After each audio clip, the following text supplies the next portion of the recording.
Hello everyone, matrices chapter under topic matrix and types of matrix, exercise 3.1.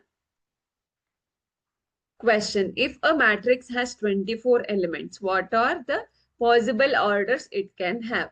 What if it has 13 elements? ಒಂದು 24 elements ಅಂತ ಕೊಟ್ಟಿದ್ದಾರೆ. ಹೌದಾ?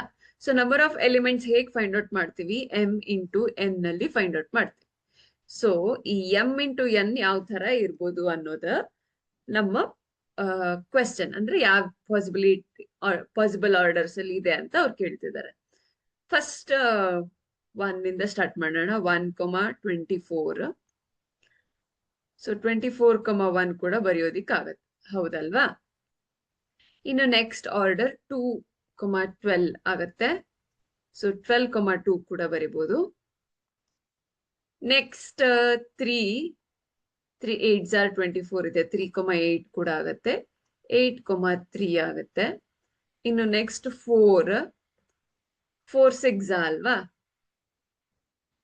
So 6,4 ಕೂಡ ಆಗತ್ತೆ. 5 ಅಲ್ಲಿ ಇಲ್ಲ, ಮತ್ತೆ 6 8 ಇದೆಲ್ಲಾನು ಬರ್ದಿದೆ. ಸೊ 1 2 3 4 5 6 7 8 ಪಾಸಿಬಲ್ ಔಟ್ಕಮ್ಸ್ ಇದೆ ಆರ್ಡರ್ಸ್. ಓಕೆನಾ? ಈಗ ಇಫ್ 13 ಎಲಿಮೆಂಟ್ಸ್ ಆದ್ರೆ m cross n possible orders ಏನಿರುತ್ತೆ? ಒಂದು 1,13 ಇರುತ್ತೆ. ಹಾಗಾಗಿ ನಾನು 13,1 ಕೂಡ ಬರಿಬಹುದು.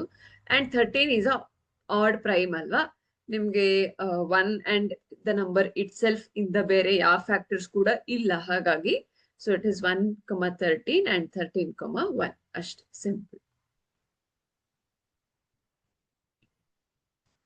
Thank you.